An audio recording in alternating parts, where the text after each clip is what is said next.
those watching us on tape delay. I'm Kirby Jr., and welcome to the Community of the Holy Spirit. This is our Wednesday night talk. I will be your person talking, your moderator, your host with the most. So let us go ahead and get started. I will open with a word of prayer, and then we will move right into the topic. All right, Lord, please be with us. Give us the words to say, Lord, and the hearts to hear. And let it be beneficial to us all, Lord. In Jesus' name, amen. Well, folks, I just want to tell you all this. Let me start off with this. Oh, my God. It has been an unbelievable, unrelenting week.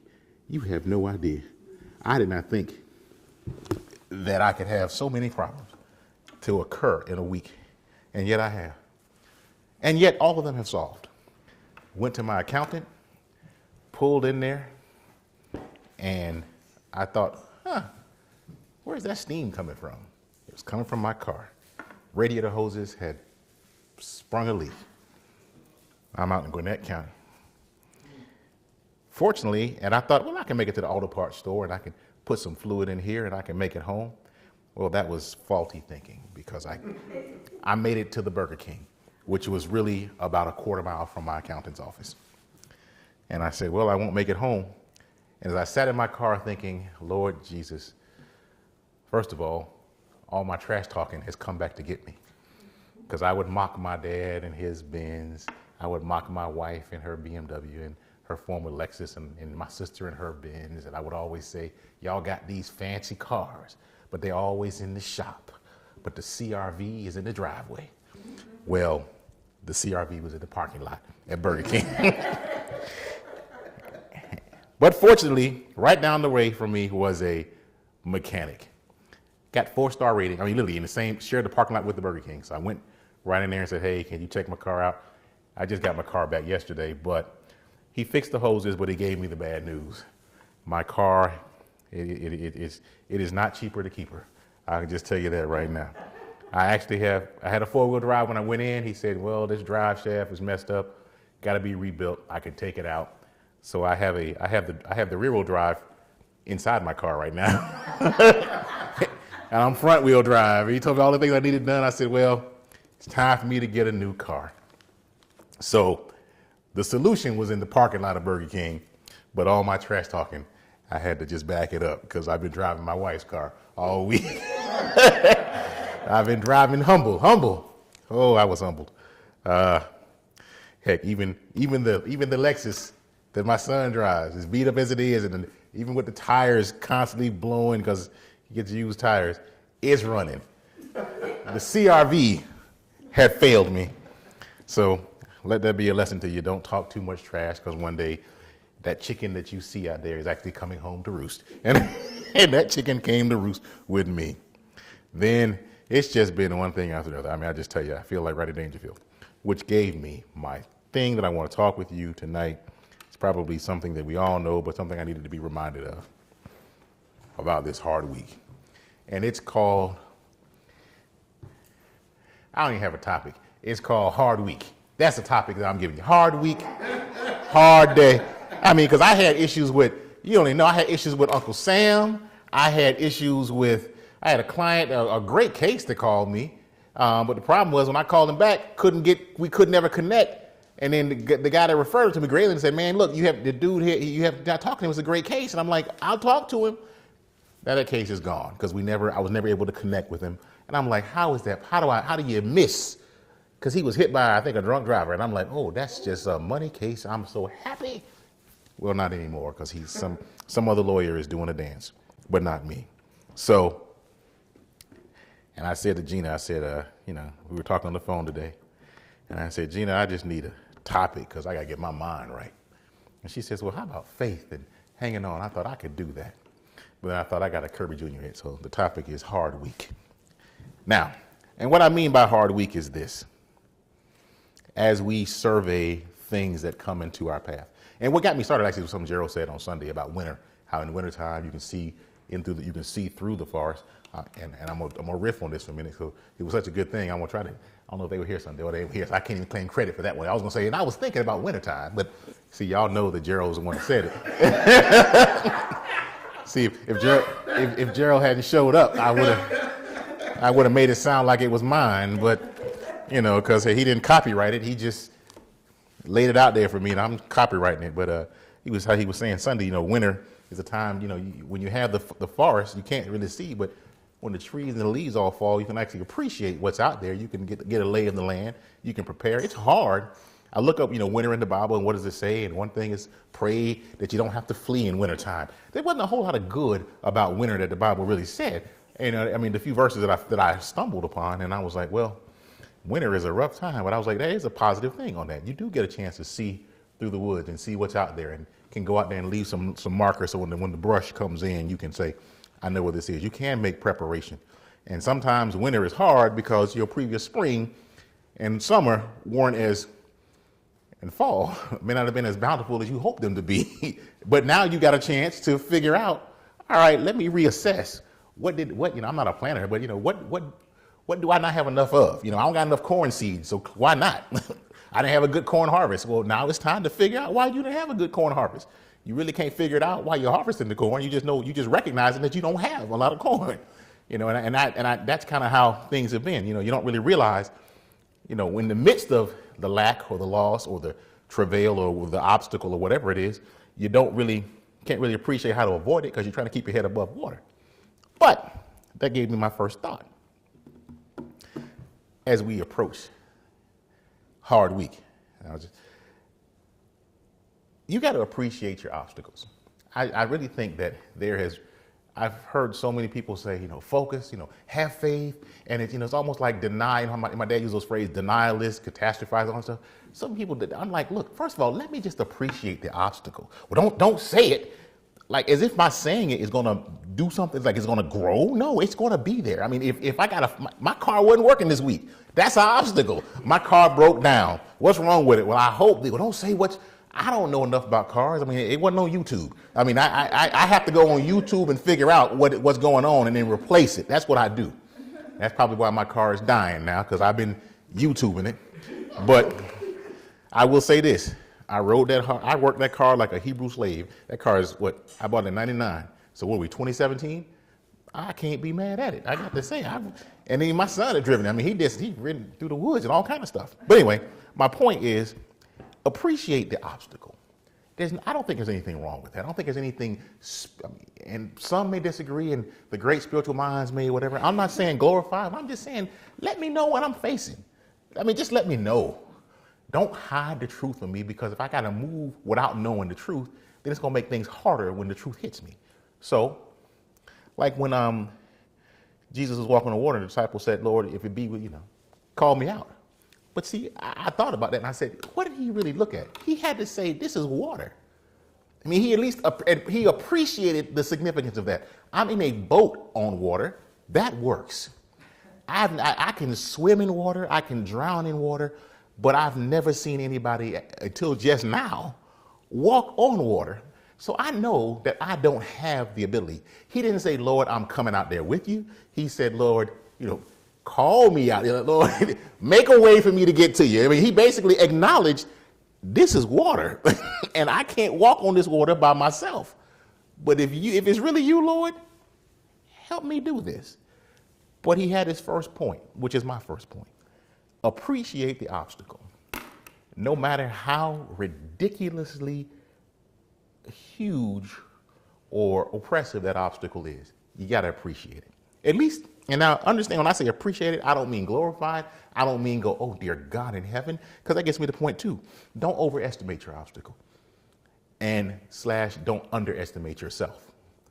And I'm looking back at Numbers 13, and I'm thinking about probably a section in Genesis, when the spies, Caleb and Joshua, when they went into the promised land and they said, well, give me the report. Everybody's like, well, Lord, they're giants over there and we are grasshoppers in their sight. We can't withstand them. See, they at first appreciated the obstacle. They are giants, but then they they are huge And we are like grasshoppers. So then they begin to underestimate themselves. Like, not only are they big, but we're going to make them bigger by telling you how small we are. We're like grasshoppers to them. And it's like, all right, well, wait a minute. Caleb said, we should go and take the land. That's what he said. Notice he didn't say, I didn't see that he said they weren't big.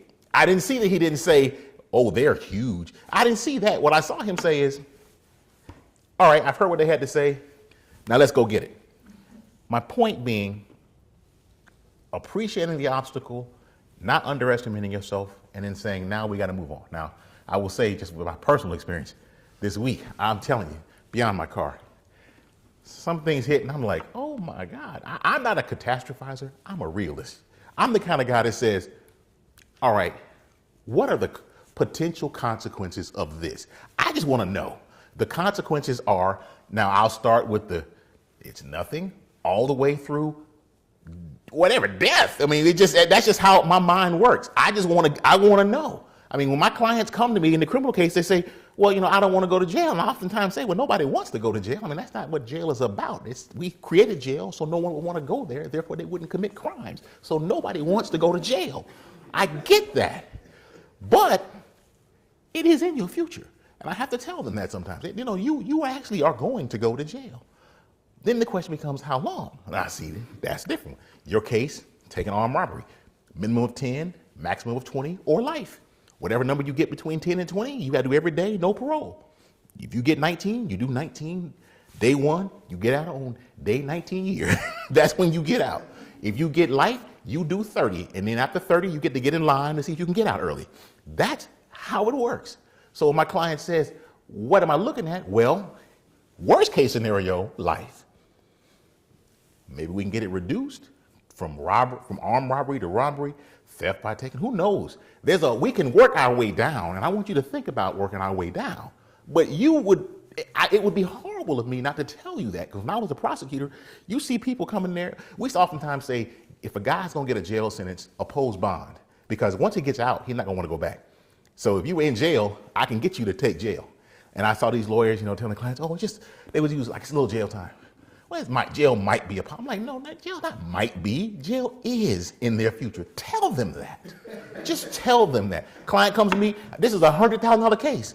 Not in America, not American dollars. Now you want 100,000, Ecuadorian dollars. I don't know what Ecuador's, exchange rate is, but $100,000 pago, dollars. Yes, you are absolutely right.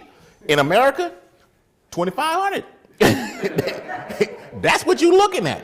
But they come in sometimes and they overestimate their case, overestimate whatever. But I say, for me, I need to be real. But I don't want to overestimate. And sometimes in appreciating, it's a very fine line to not overestimate and underestimate yourself or things that you have done. And so you've got to, as you talk about or look at and appreciate the depth and gravity of the problem, or the issue or the obstacle, you also have to appreciate the length, breadth, depth, and gravity of the deliverance that you've already experienced in life, so that you can say, I've overcome a lot too. I mean, yeah, this is a horrible situation. You get a bad report from the doctor. Oh my God, what? I don't know how to handle that. Well, let's look at what God is. Well, he ain't done this before. Well, you never had this diagnosis before. You never had this particular problem before, but you've had other problems, and each of those other problems was probably the first time you had that major problem, and he was able to deliver you. So I don't think he's going to stop. So don't underestimate. Now, setbacks. Setbacks, I think, this is why I have my way of approaching things. Setbacks to me are a way of, sometimes to me are the product of failure to appreciate the problem. Simply put, if you got something that's going to have a give and take, and up and down, you follow what I'm saying? Where there's going to be things that come up. You got a medical problem. Okay, doctor gave me this diagnosis, and you're going in, and we had a setback. Well, no, I wouldn't necessarily call it a setback. I would say this was part of the problem, if you will. This is the course. You follow what I'm saying? I mean, if you're running, like as you look at me and tell, I was not a runner when I was on the track team at all. But I did appreciate this. There was that one, the steeplechase, and you just run around, and they'd run around, and there was this one big long beam, and they would jump. It was like a little water hazard in there, and they have to jump over that water hazard. Well, if you never ran the steeplechase before, you might be shocked when you get to that water hazard and like, what is this? Appreciate the course you got to run. Because if you don't appreciate the course you got to run, then when you get to that part where you're like, oh, I didn't want to get wet. Well, that was on the table. That was going to happen. You know, it's like going hiking. I don't want to be cold. No, well, you're going to be outdoors. So that cold is part and parcel of hiking, as is being hot, as is getting bitten by bugs. But if you don't appreciate, my first point, the obstacles or the course you have to run, not overestimating it, then some of those setbacks you have to realize really aren't setbacks. They're just the working out process. It's almost like birth. I mean, not that I've ever given birth, but I watched my wife give birth once. I was there twice, but the second one was a natural birth. And I was like, wow, that looked painful. If you don't want to have another one, that's what I thought. I mean, the first one I was like, okay, labor, okay, but it was we were all kind of cool. Everybody's in the house, somebody screaming, well, we're not doing all that. Then the emergency C-section. But the second one, oh no, that was, doctor stuck in traffic. Oh my God, that was something. And I said, well, that looked painful. And while we wanted 4 children, I said, if you don't want to have any more, I am all right with that, because that's you. You carrying the other 2, not me. It's easy for me. But the point is, and I met somebody who once said, oh, I didn't have any problem with birth. And I was, it was an easy labor. And I'm like, other women were just looking at her with such hate in their eyes. I was like, she was like, oh no, this came, I hardly felt anything. I'm like, wow, I don't know, you must have been high on something, because I have yet to hear a report like that in all my years. I never delivered a baby or had a baby, but I've never heard your story before. So, but the point is, if you were giving birth and you had those pains all of a sudden, why would you, oh my God, I'm in pain. This is a setback. No. Now, obviously, when you're in the middle of that, you might say a lot of things, as did my wife. And sometimes it's difficult not to say those things. Sometimes it's difficult not to say those things while you're in the middle of it. But I think it's important to recognize that it's not a setback. It's just part of the process. It is I don't call it unfortunate part of the process, fortunate, whatever you want to call it. We can medicate it with drugs. We can put you in the bathtub with some warm. We can do all the other spooky stuff, have a dream catcher in the room and shakes, whatever they do nowadays to make it work. Do it. But don't be surprised when the pain comes. And but the same thing in life. I mean, when you got an obstacle or some struggle or something that you're working through and you come up upon this, oh man, I can't believe that they took the money, or I can't believe that, they said no, and that was the course. That's the steeple walk. That was right there. It's there. I'm not saying you had to hit that, but I'm not saying that it was required that you go through that. But I am saying it was on the field. It was in the field of play. So, as they say in boxing, protect yourself at all times. And I love watching MMA fighting, all that kind of stuff. So they say protect yourself at all times. And this one guy, like he was like complaining to the referee, and he got knocked out. He's like, but he hit me. And they was like, I didn't tell you to stop fighting. And everybody said, protect yourself at all times. That's my point. So when you're going through these things, you got to protect yourself, your heart, if you will, at all times. And I think it starts by appreciating the expected pitfalls. The thing about expected pitfalls and expected obstacles, I told somebody this, and I don't know how people take it, but I say, I plan for the worst, but I expect the best. Now, that works for me. I plan for the worst. What's the worst? Oh, it's going to be horrible. We got to get ready. But I'm expecting the best, which means I'm also planning for the best. I'm planning for it all. I got 2 balloons. Congratulations, or I'm sorry, I got them both. I'll come to your party with it's a boy, it's a girl, it's twins, or whatever. Or so sorry, I got it all. It's in the car. What you need? I can take it back to the grocery store. But that's how I work. That's how I think. And I say that you should think like me. But I'm saying, I know that when I get in my funk, because something happened, and I go, why is this happening? This shouldn't be happening. And then and then every time I say this shouldn't be happening, I really kind of look back and I go, well, some stuff should happen because I did these things. It was my fault, which is what procrastination is. Brings me to the next point. Procrastination sometimes is, I'm kind of hopping around. is when you overestimated the obstacle and you overestimated the thing, and it puts you in a funk. You know what I'm saying? When you're looking at something and you're like, man, I got to deal with this, and you just, I don't even know, man. Why should I get started now? Well, I waited too long. How long did you wait? I waited a day. You mean 1 day is going to make, now 1 day becomes 2 days. Well, 2 days. Now I'm 2 days behind. Before you know it, I can never get it. And you just procrastinate. Now in law, we do that all the time. People do that all the time in law. They just do. And one of the advices that they give us, one of the piece of advice that they give us is, if you're working with a partner, sometimes take that one file that you just can't get through and give it to somebody else and say, hey, can you just, this is what I got to do and I just can't seem to get myself started on that. And let that person do it. And amazing enough, once they start, you'll find yourself like, whew, I do that at home. My wife and I sometimes will have that debate. Can you call these people? No, can you call them? Now, it doesn't help if you both trying to pass it off to the other person. So that's really a flaw in my great mathematical system here. So obviously you got to find somebody who's willing to take your burden for you. But they're like, I'm tired too. Look, how about we trade off? I'll take your thing. I mean, that's really I'll take a thing from you. You take this thing from me. You just get it started.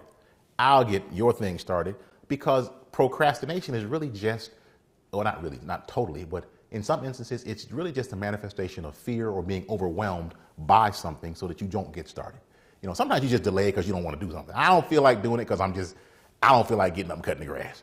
It's not like the grass is going anywhere.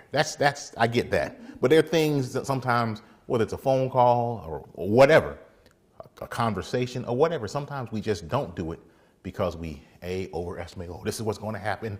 This is going to be the fallout. I don't feel like going through that. He's a giant. And, I'll get to it tomorrow. And in 2 days, well, now it's only happening. I'm 2 days in the hole. See, but you put yourself in a hole. And actually, you're not even in a hole. That's the amazing thing about procrastination. You're never really behind as bad as you think if you just would start until the deadline gets there. If it takes 5 hours to do and you got 3 hours left, now you're in a hole. But if it takes 5 hours to do and you got 5 hours left, no, you just got 5 hours to do it. And believe me, when I work on my brief, sometimes, you're working on a brief and you're like, oh, I got to get this brief in. And thank God for e-file, because before I just have to finish up by like 11:15, by 10:45 to get to the 24-hour post office to hope that, there wasn't a long line. And if there was a long line, what I would do is I would print my postage off, like on mystamps.com or something like that, put the postage or go to the machine, go to the front of the line, be like, I'm sorry. Can y'all just stamp that, take that, thank you, bye, God bless. And look, as long as I got that stamp, I was good. But e-file, I can be 11:54, unless of course your internet connection goes down. And now that did happen to me one time. That's when I learned about a Wi-Fi hotspot. I was like, well, my phone, whoo, thank the Lord. Hallelujah for technology. Thank you, Bill Gates, or whoever I was using at the time. But I got it done. But I had procrastinated. And the reason I procrastinated is because I thought that my client, I really just couldn't find anything for my client. I was like, bro, we got nothing. And we had nothing. And sometimes I had to recognize that. Sometimes you got to tell somebody it's not going to work out the way you want it to work out. And I am, as a trial lawyer and just somebody, I just like to win when it comes to law. I just do. I like to win. I don't take losses well. Well, I take them well in terms of I'm not in a bad mood, but I don't take kindly to them. People say, you learn in the losses. No, you don't learn nothing in the losses. You just learn that you lost. That's all you learn. No, I'm sure there's other stuff you learn. But I like to win. But in that case, my client had nothing to win. And I was just dragging my feet. I was just like, man, I got to find something. It wasn't that I didn't appreciate it. I just was like, I got to find something to help you. And there just was nothing. There literally was nothing. I'm going to just give you one bit of fact to tell you how overwhelming it was against him. I was handling his appeal. He was accused of armed robbery. One of the people that robbed him, that he robbed, saw him like 2 weeks later driving down the street in an SUV and said, that's the guy that robbed me. And then when the police came up and said, what? He goes, the dude that robbed me like 2 weeks ago just rode down the street in like his SUV. And they were like, let me check and see if you were robbed. At which point they're checking. And then he comes driving back there he goes again. And they pulled him over and stopped him, and he had like stuff from the robbery inside the truck. You see what I'm saying when I say I had nothing? I was like, man, I was looking for some technicality, but at the end of the day, I just had to go. His trial lawyer did an outstanding job, but I was like, bruh, I have nothing. But I went to the bitter end, but I procrastinated. In the context, I did research. I thought about it. I'm like, I just can't let it go. I mean, I had all my other good points out there, but it was just like, I got to find the one that I know is going to win it. Well, that wasn't one that was going to win it. It just wasn't. And then sometimes you just got to go, it's not going to work out for you. But that happens in life too. You can pray for something that you want all day long. Sometimes it's just not going to happen. That's just the reality. I mean, I think sometimes we have this mindset, or it's been there. If you have faith and you believe, and then therefore we go, well, and then no one ever gives you on the other side of that when it don't work out. Like, well, it just wasn't meant to be. Well, no, now you tell me. I mean, we was praying and believing, you was calling me up. We're going to believe you on the phone. I mean, I'm not the guy that, if you want to pray, don't call me on the phone to pray with you. You can call my wife. She will do it all day long. I'm like, look, did you pray? Yeah, we good then. Strong. I mean, that's just me. You call my dad, and when my mom and dad is play on Friday morning, they be up here. I come upstairs. They be hard to pray. I'm like, there you go. But when people say I'm praying, I'm like, and then it doesn't happen. I prayed. Well, then they come on all these men. The Lord works in mysterious ways. Really? That's the quote you want to give me now? The Lord works in mysterious ways. Well, it was just their time. Well, I guess it was their time when we were hoping for it for the first time around. Why'd you lead me on? I mean, and these are the thoughts that go through my head. I mean, that's what I think. And I don't know. I should let y'all lay it in my head. Sometimes you'd be like, oh, Kirby Jr., he kind of crazy over there. But my point is, no one does kind of prepare. I mean, part of these things I'm talking about are how to overcome and how to get through, at least in the midst of it. But then sometimes you got to recognize there is a backside to that. The backside is sometimes it will work out. And then sometimes it won't work out at all. And other times it may not work out the way you thought. That is, I didn't want X to happen. Yeah, but if X didn't happen, then Y wouldn't happen. I'll tell you how when we were looking to buy a house, I tried to buy a car. I was trying to buy a Jeep before Suzette went to med school. I was trying to buy a Jeep. Then we tried to buy a house. We were actually at the point of closing on the house. It was over off South Deshaun. It was a nice house. We loved this house. I mean, we visited the house like it was a friend. Hello, house. How are you doing? It's Kirby and Suzette. We just here walking around. This will be the house this will be the Kirby's room. This is the house for us. We'd leave, see you later, house. We come back. Hey, house. Hey, I found a new way to get to the house. Really? Do tell. What way did you find? It was just the house. Get ready to close, and they said, you missed a payment on a student loan. I was like, well, first of all, who hasn't missed a payment on a student loan? And how is that an issue? Well, it was an issue. And we could not get that house. They said no to the house, and they said no to my Jeep. And I'm like, but now it was a used Jeep. I went to CarMax. I'm at CarMax trying to buy a used Jeep. We will finance, well, not me apparently, because they didn't finance me. And I'm like, I'm sitting there, I'm a prosecutor, I'm a lawyer, and I can't get a house or a Jeep. Angry. It did not work out. And we had been praying and believing and all that. Took my parents out to see the house, all that. But then, and at a job, it was a job with an insurance company, State Farm. And I knew one of the lawyers who worked there. She used to go to church with us. And I was like, I got this interview with State Farm. So I'm like, hey, put in a good word for me. Which I don't think she did, by the way, but I'm just... Matter of fact, I know she did, because me and another guy in my office actually applied for that same job. And he will tell you, at the time, he used to ask me trial advice, and I would give him trial advice. And another guy in the office who was not really known as being a great trial lawyer, we all had the interview. And I went to the interview, and I never forget the man at the interview. He said, they brought us in, like, you come in this door, and they said you have to go out this door, and you have to just leave. I'm like, well, first of all, what kind of weirdness is that? You just come in this door, don't linger in the hallway. Like, what y'all gonna do if I do linger? I mean, I wanted to linger in the hallway at that point. Like, I'm gonna hang out here in the hallway. But they literally took me to the elevator. All right, you need to go ahead and go. I'm like, this is very odd. Then I thought, well, they must be interviewing other folks from my office. What are we gonna do, fight in the hallway? Come on, man, we work together. So we went through that interview because I figured if I get this, my salary was gonna triple. I mean, I was like, this is gonna be crazy. I'm loving this job. I'm happy, I'm a trial lawyer, I'm doing good. The interview was the weirdest thing I ever had in my life. The man would ask me a question, he would stare at me for 2 minutes. He would ask a question and he would just look at me. And I would give my answer, and then he would not talk. I would give him 45 seconds, he'd just look at me. And at one point, he looked, I'm like looking back, and I'm like,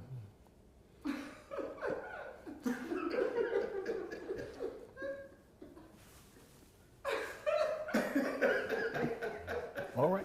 Then he asked another question, and but he didn't look down. He just kept eye contact. He asked his next question. So I'm like, oh, this is his little thing right here. Just he wants to stare at you and ask questions, and he's fine. I said, okay, well, I'm gonna do the same thing, but now, because I'm like, well, we can go this. Oh, you want to go weird on me? I can go weird on you. Let's go. So he asked the question monotone, and I would respond, well, of course you know, and I would give back a response. And then my next answer, I'd be a little more animated, but I would just lock eye contact, and I look dead in his eye. And when he looked at me, and I just looked at him, and he sat there, I was just, I mirrored that man to death.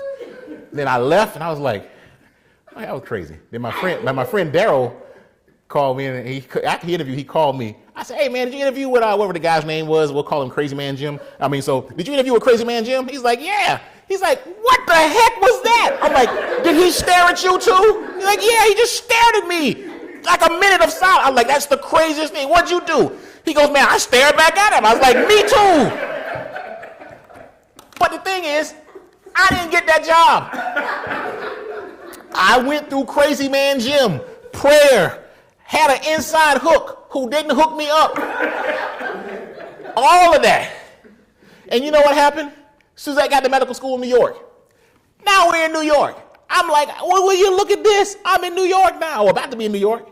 Then I get up there and we go and meet this. I see an ad for an apartment in the New York Times. It's like a little small line, apartment, Park Slope.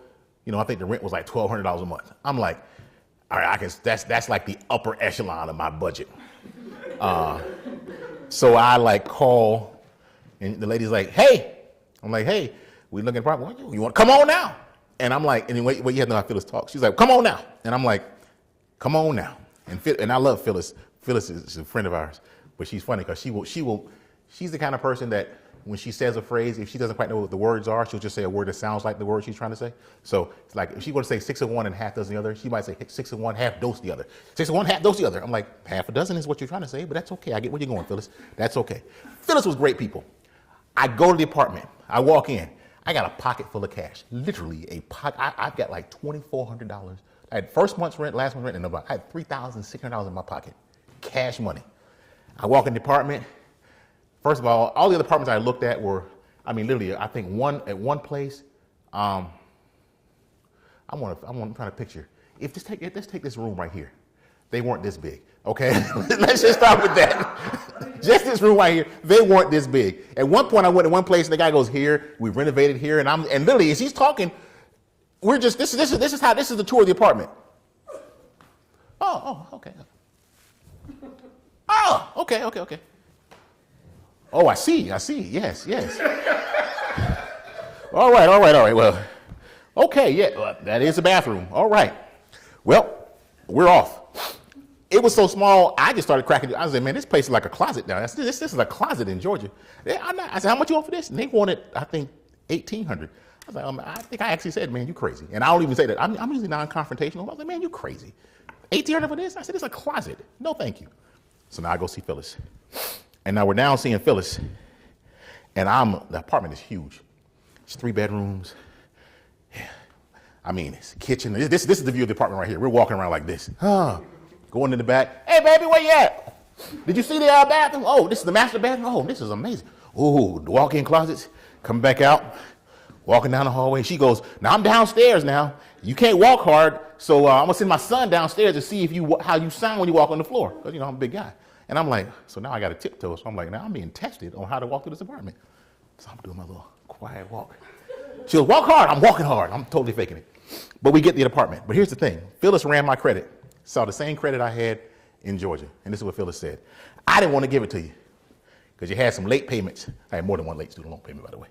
And but her husband, Sheriff, who we met, who was from Jamaica, loved us. He loved us. He has since gone home to be with the Lord. But Sheriff was in love. He's like, so you all are married? We're like, yeah, we're married. How long have you been married? Well, we've been married, told him so many years. You have children? Yeah, so how old is your child? Kirby at the time, I think, was like 18 months. So you had your son after you got married? We're like, yes. He goes, that's fantastic. And I'm like, he's an old school Jamaican man. So you had your son after you were married? Fantastic. And your father's a preacher? And your father's, oh, bless the Lord. I'm like, so we're just talking and he's just loving it. Phyllis said, I'm trying to get Phyllis money. I'm like, so he leaves. And I say, all right, Phyllis, I want the apartment. I got first, last, and 1 month security right now. $3,600. So she's freaking out. Like, you want to give me cash right now? I'm like, yeah, I want to give you cash right now. I don't want to lose this. We leave. She calls me back a week later and says, first of all, I didn't want to give you nothing. And then you freaked me out with all that money in your pocket. I was like, is he a drug dealer? I said, I told you I was in the DA's office. How can I be a drug dealer? But she goes, and I look at your credit, and I didn't want to give it to you anyway because you had some late payments. And I said, I know about the late payments. She goes, well, my husband, Sheriff, loved y'all and said, forget all that. You all are good people. Come on down. You see what I'm saying? So sometimes the door shuts, and despite all the hopes, because I wanted that State Farm job. I really wanted that State Farm job. That was triple my salary. I wanted that house because we visited that house, and I wanted that Jeep. All three doors, cluck, cluck, cluck. And I was not prepared for that rejection. And I was really feeling like, man, what kind of decisions have I made in life that I can't get a Jeep from CarMax and an apartment and a house over here? But those decisions, no one prepared me for the setback. But that was on the course because Suzette had been applying to med school for school. So obviously, if she didn't go, unless she got in to Morehouse or Emory, where are we gonna go? She went down to Medical College, Georgia. That's in Augusta. We can't commute from here to Augusta. And otherwise out of state. So buying a house was kind of stupid. If you think about it, it didn't make much sense. But it made sense to us. And we didn't need a car in New York. Although I did get the CRV in New York, just throwing it out there. So it's been with me that long. But the fact of the matter is, no one prepares you for the downside. And even when it doesn't work out, you still got to say, it didn't work out like I wanted, but how did it work out? Like, I'm sure an old dude didn't think he was going to sink in the water. It's like, oh, my Lord, help me. But you know what? You got a story to tell. What's your story? I walked on water with Jesus. How'd it go? Not as good as you'd think, but better than you could ever do. Hey, that's a story. And life is about stories. Now, I read that scripture, the race is not to the swift, nor the battle to the strong. Well, I got to tell you this. I get that, and everybody goes, well, that just lets you know. Well, you know what I hear when I hear that? I hear, first of all, the race is not to the swift. That means I got to work. I got to run. I'm not a runner. It's against my religion. Would you tell me I got to get in a race? I got to do all these things. I got to exert myself. And it's not to the swift. So I'm glad that people are going to be far ahead of me. I know that people are going to be blowing me in the dust. Circumstances are going to overwhelm me, overtake me, and get in front of me. But it ain't about the swift. But I am running, which is hard. And the battle not to the strong, which tells me, okay, sometimes you got to finesse it. When I watch that UFC stuff, sometimes you have these huge guys. I mean, they're just in there just physically dominating because some skinny, long-limbed guy. And I'm like, oh, this skinny dude's about to get his butt kicked. But no, because he's got this jujitsu technique that he reaches around and he manages to take one arm and grab his foot and choke a man. And I'm like, how did you do that? I mean, but it's amazing, but it's technique. But it wasn't strength, it was technique. But the fact, when I hear battle not to the strong, the battle. That's why I hear battle. Oh, so I got to actually fight, is what you're telling me. So we oftentimes say, oh, pray and believe it's going to come, trust, all that. No, we got to run, we got to fight. And so in the middle of running, in the middle of fighting, you're going to get overtaken, and you're probably going to get hit pretty hard by some strong person or strong things. I mean, because strong people hit hard. So you got some strong things coming at you. But that is not the decision. That does not dictate the outcome. But if you began at point number one, appreciating the obstacle, you can appreciate, oh, that's a big situation right there. That is indeed huge. And woo, but I can't overcome it. God has helped me before, so it is overcomable. However, it's going to be a difficult path to walk. And here are the ups and downs. I can plan for the ups and downs as best I possibly can, but I can't anticipate them all. I can't anticipate how I'm going to react. I can't anticipate the severity or lack thereof of those particular things, but I know that those things are going to come. So I just need to appreciate that, and so that I don't define something as a setback that was par for the course. Sometimes you just have flat out setbacks, but it's like, hey, this came out of left field, Crazy Man Jim, the interview. Like, I know, like, how did that happen? I had a hookup there. You just out of left field, man. Well, that's left field over here. You out of left field, man. How did that happen? But it did. But still, My wife's a doctor. I went to New York. Everything worked out. And the last thing is own your words. My sister always uses the phrase, own your words. Your thoughts and your fears. And what I mean by that is, I don't think there's anything wrong with acknowledging your fears. Now, my wife and I and others disagree. The universe, if you put it out there, you said it, and I'm like, well, good Lord. I got to just keep it secret? I mean, who am I going to tell? I'm scared. I mean, I'm angry. I'm hurt. I'm sad. I'm overwhelmed. I mean, I got to tell somebody, why are you overwhelmed? I'm overwhelmed because this is the problem I see. Now, I'm just talking this out, but I'm telling you so that you can remind me not to while I'm telling you that they're giant, I need you sometimes, because I might begin to overestimate the problem. I'm going to need you to tell me the good side. Now, not the don't give me that, it'll all work out. That ain't helping me at all. It'll all work out. You know what I'm saying? A dog's charging at you right now, foaming in the mouth. It's going to all work out. No, that's not what I want to hear right now. What I need to hear is a plan of action. All right, what we're going to do is we're going to, you're going to kick him. I'm going to get a stick. Okay, it may not work out at all. And we may end up, but I'd rather have a plan of action and need somebody talking to me, give me some encouragement, I can survive. I don't want to curl up in a ball and just scream. No, let it get a plan. But own your fears. I'm scared. There's nothing wrong with that. I don't think there's anything wrong with saying you're scared. I don't. I think it's perfectly fine to say it. I don't think there's anything wrong with your thoughts. I got some bad thoughts about this. Maybe you could do that in yourself, talking to God. God knows your thoughts anyway. So why people, don't think that? How you say? Yeah, I don't know y'all's experience with religion, but I'll just tell you, I heard people say, you shouldn't think those things. Well, bro, not like I can help that. You know what I'm saying? A thought pops in your head. It's in your head. Well, get it out of your head. I didn't put it in there. It came. It wasn't my choice. But now that it's there, I do have to appreciate, wow, that's a horrible thought. And then, don't dwell on it. Well, now that you said that, I can't help but dwell on it. So why not just own it and just be like, no, I had a really horrible thought. And it was just, I was overwhelmed by this thing. But go back up to, don't overestimate the problem and underestimate myself. Don't overestimate the problem and underestimate God's ability to deliver. Don't do those things. But it starts to me with being honest with yourself. Because if you're dishonest with yourself, then when those obstacles, because dishonesty with yourself basically means you don't even acknowledge that there's pitfalls out there. It's going to be smooth sailing. And then if it's not, then what happens? I mean, you ever been with folks who talk that way? It's going to be, God's going to deliver. I mean, I'm not saying God's not going to deliver you, but bro, don't make it sound like it's just like we can walk in there, God deliverance, thank you, y'all get out. And it doesn't work that way. But when people around there, I'm like, man, y'all make it, because then something happens. They're sometimes the ones who fall the hardest. And you're like, bro, you just collapsed there. You were no good in the battle. I mean, like they said, we got to fight. You're like, we got to fight. Oh, Lord, this is just the devil. And off they went. I'm like, well, we actually got to fight. Now, you just don't get to say it's the devil and then walk away. The race and the battle, we got to run and fight. I'm just throwing that out there. Am I scared? Absolutely. Did I procrastinate to get here? Yes, I did. I wasted as much time as possible. But now that I'm here, I got to jump in.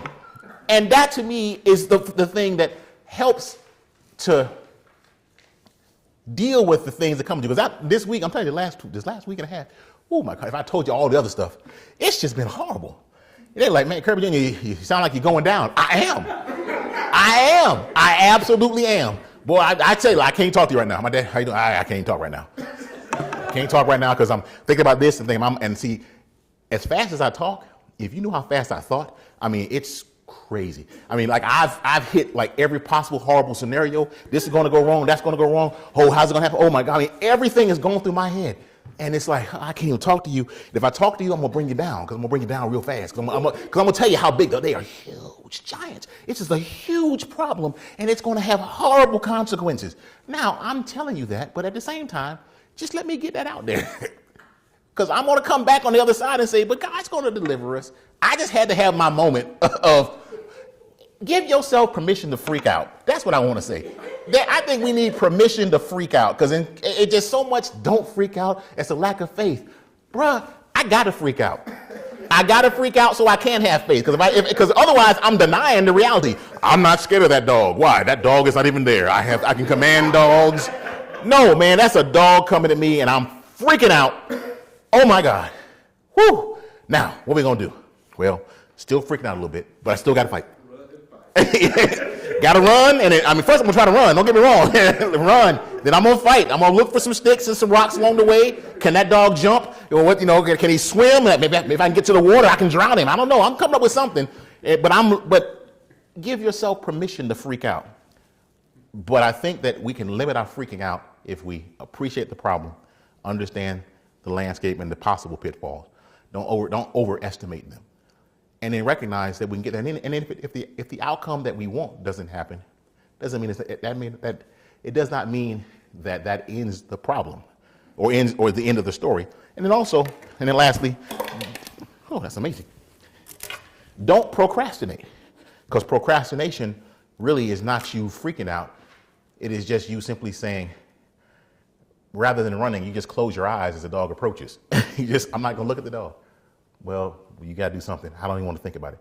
And sometimes you got to ask for help. Hey, look, can you just get me started? I just need you to get me started. Or can we get started to get together? Can we address this?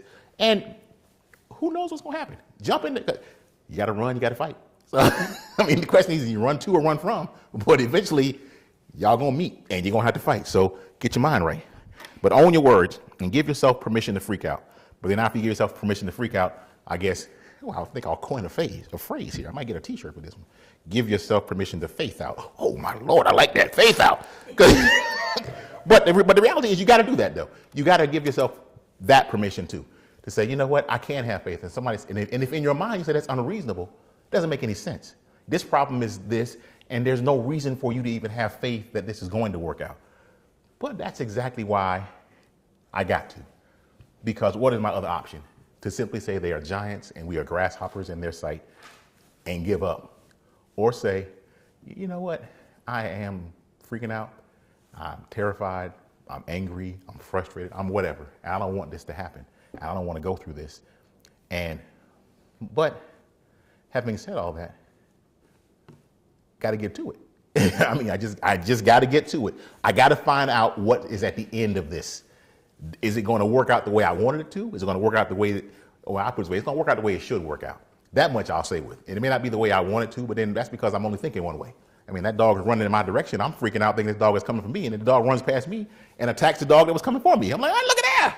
Look at that. That was not meant for me. Whew. Crisis averted. Because sometimes we have crises that are not real crises. And I'm one of those guys too, who I'm like, well, this looks like it's like, man, hold on, you a little premature. When my clients call me and they say, I heard the sheriff is looking for me. I'm like, well, that's not good news. That's probably means they got a warrant for your arrest, but until they arrest you, and clock's still ticking. When did you commit this alleged crime? Now you can turn yourself in, or you can wait for them to find you. I can't encourage you to be a fugitive, so I'm saying you can turn yourself in, but let me tell you what happens if you don't turn yourself in. If you don't turn yourself in and they don't arrest you within the statute of limitations, or even if they do arrest you but they don't formally charge you within the time, then you win because the case gets dismissed because the statute of limitations has expired. I'm not encouraging you to be a fugitive, but the question I want to ask you is, do you want to turn yourself in or do you want to wait? A lot of folks say, I want to wait. I'm like, okay, it's a misdemeanor. You say it happened a year and a half ago, so you got 6 more months. Let's see. Here's my card. If the police come get you, don't make a statement, call me. You can pay me now or you can pay me then. Charged with a felony, it ain't going nowhere. A murder, it ain't going nowhere. So there's no statute of limitations. We might as well get to getting. Let's get ourselves turned in. Because at this point, flight looks like you're guilty. Flight can be used as guilt, or you got to see. I'm just saying. Did you get that? Did the sheriff give you the card? No, he couldn't have gave you the card. If he gave you the card, he'd have locked you up. All right, so he gave somebody else the card. Yeah. So there's no proof that they know that you know they're looking for you, is there? No. All right then. Let's think about this now. It may not be as bad as you think. And I've had some clients turn themselves in and had the prosecutor delay so long that the statute of limitations ran. So I'm like, yeah, I'm gonna lose my job. I don't know. You could lose your job, but given this county, given what I know, turn yourself in, but they might not get you charged in time. And that's happened. Crisis averted. You were freaking out, but I had to clear her head, and we came up with a strategy. However, they could also charge you, in which case, yeah, you could lose your job. But I'll work it out. We'll do our best to work it out. I can't guarantee you the outcome, but I'll guarantee you I'll fight for you. What's going to happen? I don't know. But I know something's going to happen. Only question is, are you going to be yelling Geronimo? Or are you going to be yelling, oh my God? Sometimes you got to yell Geronimo. Or, yeah, that's it. Well, that's all I had to say for Wednesday night, and I think we're going to be out. Thank you. Give you opportunity to give. I got to do all this. Community of the Holy Spirit. Did I say Community of the Holy Spirit? Yes, I did. Oh, Community of the Holy Spirit. And my dad will be with us shortly. And that is that. I can't think of anything. I'm trying to think, is there anything I want to tell you? I know I got an email from you saying that the conference, or the planning meeting? The planning meeting is Monday, February 27th. Monday, February 27th. At 7:30 p.m. here. At 7:30 p.m. here is the planning meeting is it the ICCC or the ICM? ICCC, Conference Planning Meeting. All right, and with that, we are done. Unless y'all got some questions, and I hope nobody has any questions. I'm just kidding.